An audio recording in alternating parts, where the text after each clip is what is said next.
Hey everybody. Today's video is not going to be fun. So, today's video, you're going to be able to tell right off the bat, looks far different from our previous videos.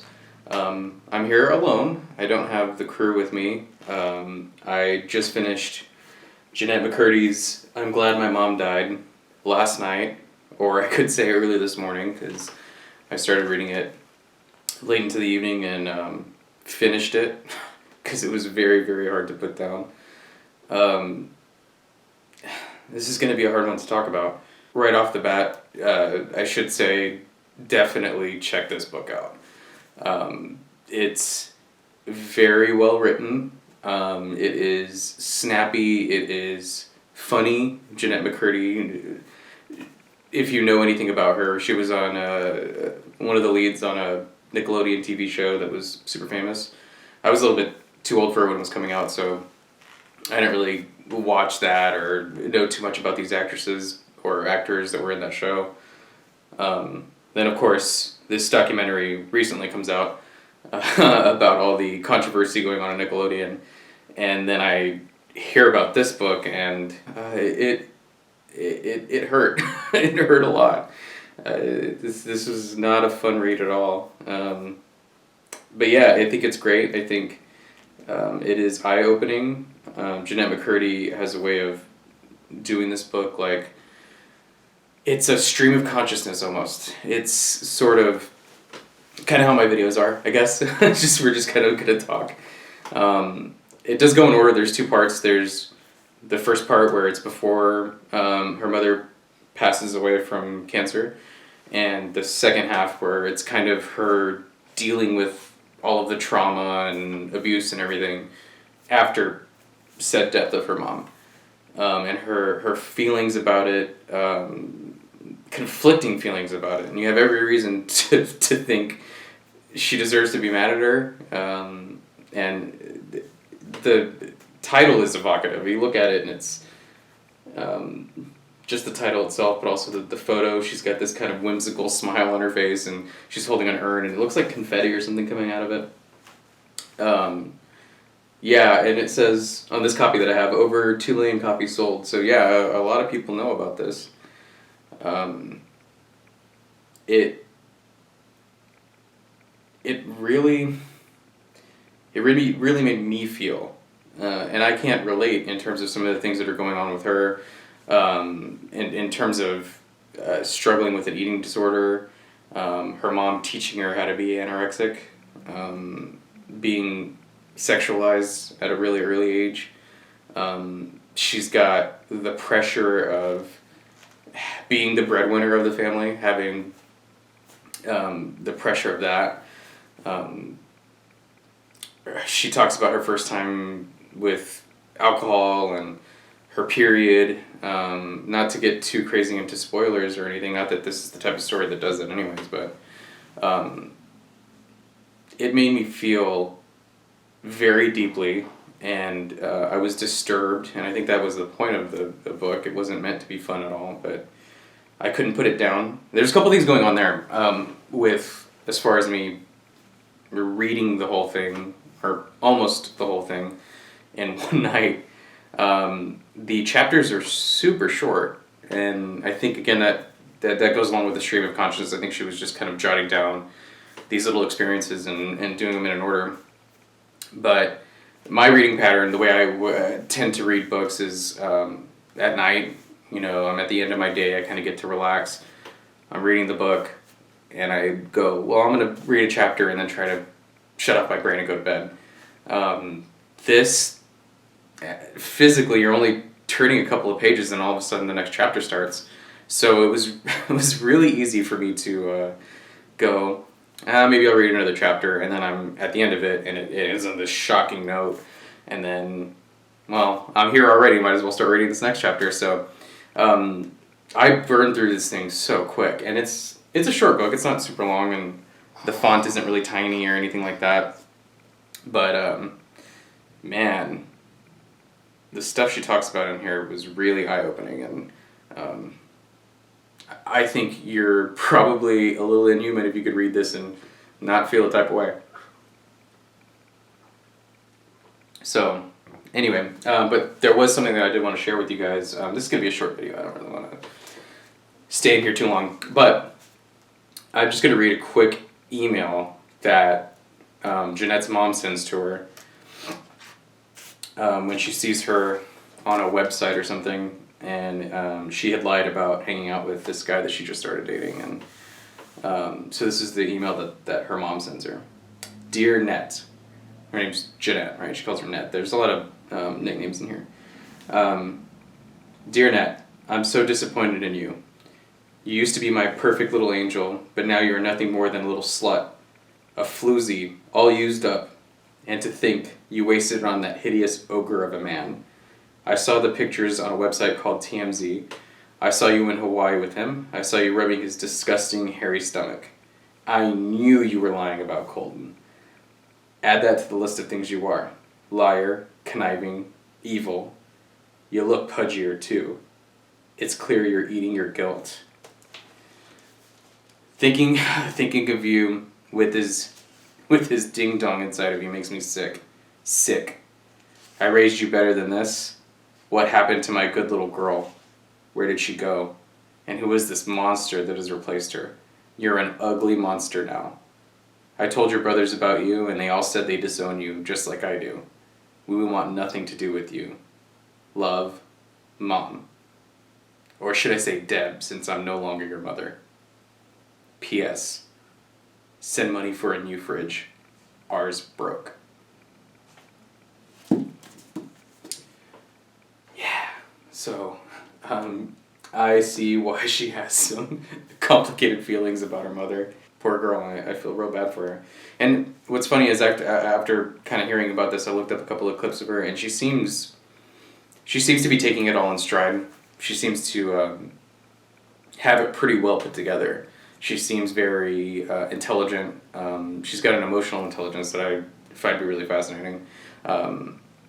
She confronts her problems head on. She doesn't have a problem. Towards the end of the book, she's talking about that eating disorder and how it's evolved and how she's kind of evolved with it, and there's some specific parts about that with how her therapist helps her kind of work through it, and she, even though is in recovery, still has these moments where it pops up again, and she handles it, and she's okay with sharing it with us in a way that it's like, hey, this is okay, that I'm going through this. It's a normal human thing, and I can imagine if somebody's going through something similar in any aspect of this, whether it be being the breadwinner for a family, or struggling with an eating disorder, or having an abusive parent, that this book can really hit you in a type of way. And again, I personally can relate to very much of this in terms of the extreme abuse and manipulations and stuff. I can't say that any of that has ever happened to me, so, but it didn't matter. I could still understand where she was coming from. One of the interesting things about her writing style in this, I can't speak for anything else she may have written. I didn't look into that before sitting down and taping this. But one of the interesting things about her writing style, again, I said stream of consciousness earlier, and that's definitely there. But one of the things I noticed is through most of these things where you're going, wow, okay, that happened. You know, for the reader, you're supposed to feel shocked, you're supposed to feel disgusted, you're supposed to feel gross. For her, the way she's writing it, she writes it as though all of these things are the same. They're all emotionally very similar to her. They're so normalized that something that could be shocking to us, it's just run-of-the-mill things for her. So the writing style really indicates that. The writing style is really, it's more so not trying to tell you that it's shocking. It's, here's what happened, take from that what you will. There are a couple of times where she does kind of write it differently, but it's more physical. It's more like the way you see it as a reader. There would be like an ellipsis, some spaces, and then big bold letters. So you're physically seeing it. You're seeing that you're supposed to have a reaction there. But most of the book isn't that. Most of the book is sort of just, again, her just talking about what's going on, and then you're either going to have your emotional reactions about it or not, and she's just going on with, well, what's the next thing? You do get the feeling that towards the end, she's comes to terms with it, and that she's going to be okay, but that she's okay with it also still being a struggle, that it's still things like addiction where you never drop it, you never leave it. It's something you're going to struggle with continuously, and I guess she gives you the feeling that that's okay, that it's doable. It's hard for me to say that I really enjoyed this, but I did. I was hooked. A lot of the feelings were negative, but that's the point. And I didn't scoff at it. I didn't roll my eyes, but I think I'm really glad that I read it. I'm really glad that I was able to try to empathize with her, or at least attempt to get in her head. And I was actually understanding her once I kind of understood her writing style and her personality. It was kind of easy for me to go, oh, when she's talking about going to a party, a red carpet event type thing, and then there's, in the back of her mind this nagging thing, this thing in her that's like, what would mom think if she saw me eating some of this? Because it always comes back to her mother, and it always comes back to the eating disorder, and it always goes back to guilt and shame and all these warped perceptions of things that are just supposed to be like, you think, man, if I was at a party, I don't think I would be thinking of things like that. Hey, who's Tom Hanks over there? Whatever. But she's going, there's cheeseburger sliders, and this is gonna fuck my shit up. And where's the nearest bathroom? Because I've got to purge. It's like that.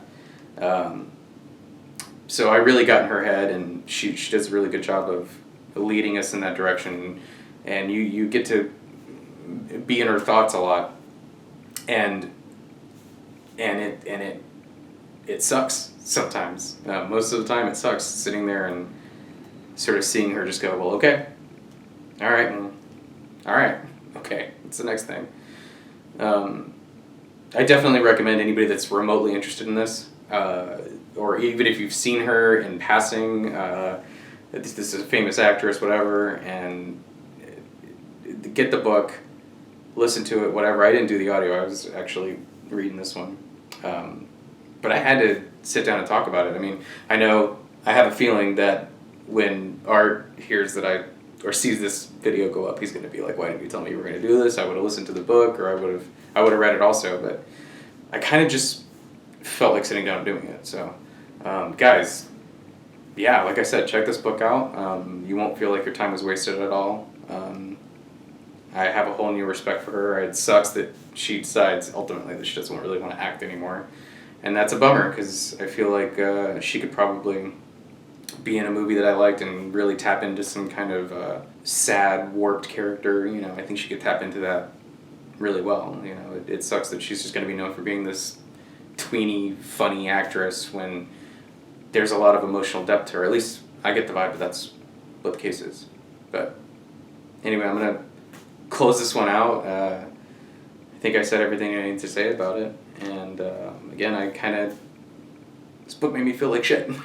So, but sincere thanks to Jennette McCurdy for going down this emotional roller coaster and sharing it with us. And I think that the point of the book is that she gets help, and that anybody reading it, if they're going through some shit, they can come out the other end. So, on that note, I'm going to get out of here, guys. Thanks for taking a few minutes to kind of check out what I had to say about it, and hope you guys have an amazing day. Thank you again.